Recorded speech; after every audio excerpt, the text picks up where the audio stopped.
Ukrainian President Volodymyr Zelensky has made an impassioned plea to world leaders for more military aid as officials gather for a trio of summits to discuss countering Russia's month-old invasion of its much smaller neighbor. Thursday's extraordinary series of summits, hosted by NATO, the Group of 7 industrialized nations, and the European Union, reflected alarm that the conflict shows no sign of ending soon and could even spread beyond Ukraine's borders. As Europe faces its greatest crisis in generations, Western leaders continue the search for ways to increase pressure on Russian President Vladimir Putin while avoiding steps that could lead to a wider war on the continent. Inside a rare US meeting with a Russian general in Moscow. In this image from video provided by the Ukrainian Presidential Press Office, Ukrainian President Volodymyr Zelensky speaks from Kiev, Ukraine, early Thursday, March 24, 2022. Mr. Zelensky, addressing the NATO gathering by video from Kiev, called for military assistance without limitations, as Russia is without limits using its entire arsenal. He pleaded for anti-air and anti-ship weapons, asking, "Is it possible to survive in such a war without this? It feels like we're in a gray area between the West and Russia, defending our common values," he said in his video address to the summit. This is the scariest thing during a war, not to have clear answers to requests for help. While the Ukrainian president thanked Western nations for the support they already have provided, his frustration was clear. He urged NATO to provide Ukraine with 1% of all your planes, 1% of all your tanks. "We can't just buy those," Mr. Zelensky said. "When we will have all this, it will give us, just like you, 100% security." US President Joe Biden, who is attending all 3 summits, said more aid was on its way. US President Joe Biden walks with Britain's Prime Minister Boris Johnson and others towards an extraordinary summit at NATO headquarters in Brussels. "We are committed to identifying additional equipment, including air defense systems, to help Ukraine," Mr. Biden said in a written statement after the NATO meeting. Billions of dollars of military hardware has already been provided. A US official, who requested anonymity to discuss internal deliberations, said Western nations were discussing the possibility of providing anti-ship weapons amid concerns that Russia will launch amphibious assaults along the Black Sea coast. The White House announced that the US will welcome 100,000 Ukrainian refugees and provide an additional $1 billion in food, medicine, water, and other supplies.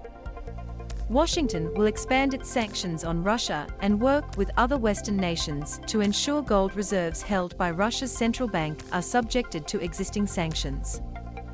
With Russia facing increasing international isolation, NATO Secretary-General Jens Stoltenberg warned China against coming to its rescue. They should join the rest of the world and clearly condemn the brutal war against Ukraine and not support Russia, either with economic or military support, he said after the closed-door meeting. Putin advisor quits over Ukraine conflict. Mr. Zelensky didn't repeat his already raised demands for a no-fly zone.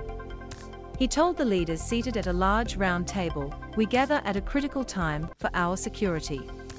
We are united in condemning the Kremlin's unprovoked aggression and in our support for Ukraine's sovereignty and territorial integrity," he said. Mr. Stoltenberg said the alliance is determined to continue to impose costs on Russia to bring about the end of this brutal war.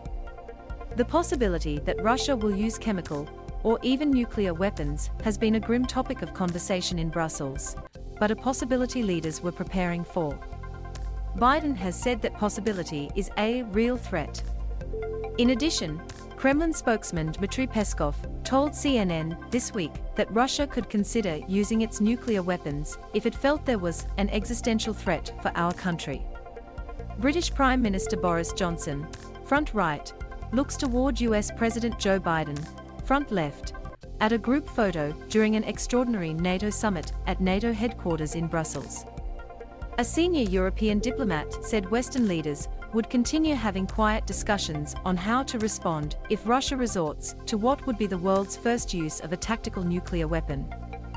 The Russian invasion has spurred European nations to reconsider their military spending, And Mr. Stoltenberg opened the NATO summit by saying the alliance must respond to a new security reality in Europe. While the West has been largely unified in confronting Russia after it invaded Ukraine, there's wide acknowledgement that unity will be tested as the costs of war chip at the global economy.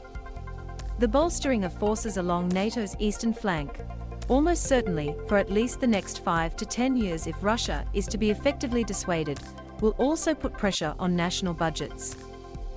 We need to do more, and therefore we need to invest more. There is a new sense of urgency, and I expect that the leaders will agree to accelerate the investments in defense, Mr. Stoltenberg said before the summit. Shopping centers shattered in rationing.